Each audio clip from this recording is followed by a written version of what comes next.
The room never quite recovers from what Rimuru has already revealed.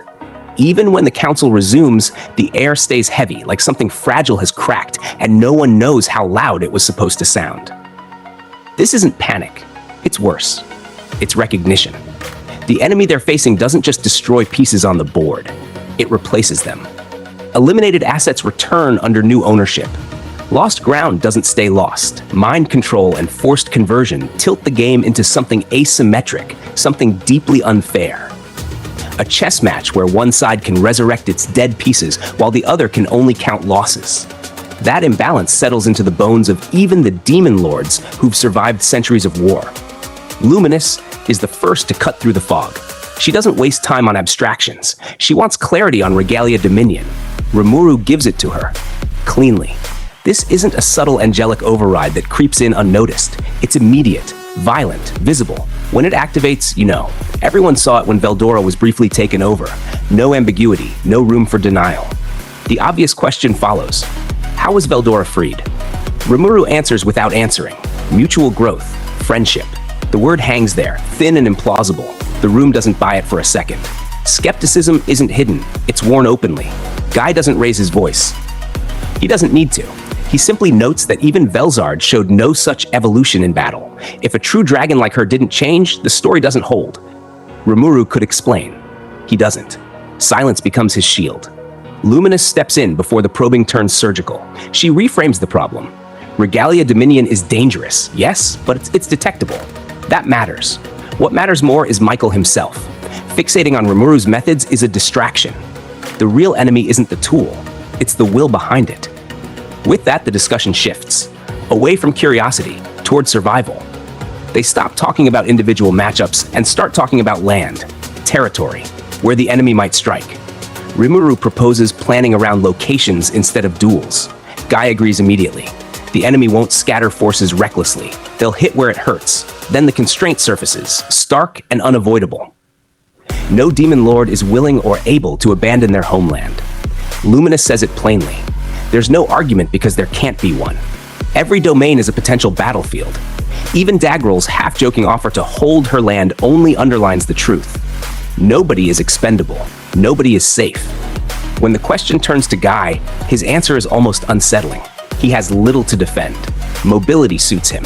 He intends to stay free, especially to keep an eye on Leon, whose vulnerability hasn't gone away just because no one wants to talk about it. And then Guy does what Guy always does. He shifts the burden. Without warning, he turns to Rimuru and instructs him to deploy his subordinates across the other territories. Reinforcements. Rapid response, including Leon's land. It's not framed as a request. It doesn't need to be. Authority fills the space where negotiation might have existed. Resistance collapses before it forms. Everyone in the room understands the same thing at the same time. Guy cannot be opposed. Rimuru doesn't refuse. He can't. So he adapts. What follows isn't a grand strategy, it's triage. Personnel are allocated based on autonomy, communication, resistance to mental interference. Every decision is a compromise. Every solution carries risk. Milim's domain comes first. Geld is assigned to stabilize reconstruction, building on the rapport he already has there. Milim agrees instantly. She even adds a personal request, light but telling, renewed sparring between Midre and Gabil. Rimuru expands the deployment, adding Gabil and Ultima. Training and support framed as growth. The enthusiasm is immediate. This part is easy. Too easy. Lubelius is different. Rimuru approaches Luminous directly, careful not to overstep. She asks for Shion. The reason isn't fully spoken, but it doesn't need to be. Familiarity, trust, something quieter. Rimuru approves and adds Adelman and his subordinates. The irony isn't lost on anyone. Old enemies, old wounds. But the reaction is measured. Approval without warmth. Pragmatism over pride. Then comes Damargania. Dagrel doesn't have ties to Rimuru's people. He leaves the decision open. That openness evaporates the moment Rimuru names Carrera, John, the original. The reaction is immediate and visceral. Dagrel's alarm isn't political, it's personal. Fear sharpens his voice. The objection escalates into something rare, a public refusal. Luminous makes it worse by clarifying that Ultima, Violet, also serves Rimuru. Disbelief ripples through the room. It's not just power they're reacting to, it's control, or the appearance of it. Dagrel draws a hard line. If you send that wild marauder to me, my Damargania will fall in just a few days. Others confirm it. Leon, usually detached, acknowledges the collateral devastation she once inflicted on his territory. The consensus forms quickly and brutally. This isn't about combat capability. It's about temperament. Rimuru tries to salvage the situation.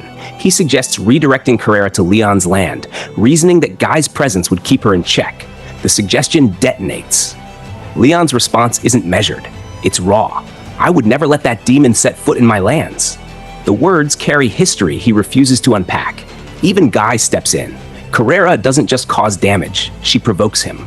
Deploying her near him would turn a real war into a needless drain. The line is drawn clearly. Unless Rimuru can guarantee total obedience and accept full responsibility, Carrera cannot be placed there. Rimuru knows the truth. Carrera's recklessness isn't a rumor. It's confirmed again and again, even inside Tempest. The labyrinth alone is proof.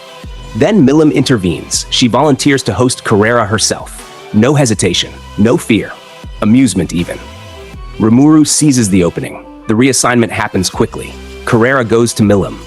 Ultima, more stable and already familiar with the region, goes to Dagrul. Momentum carries the decision past lingering objections. 3 territories settled, not cleanly, but sufficiently. Leon's El Dorado remains. Rimuru questions whether deployment is necessary at all, given Guy's presence and his own shrinking defensive margin.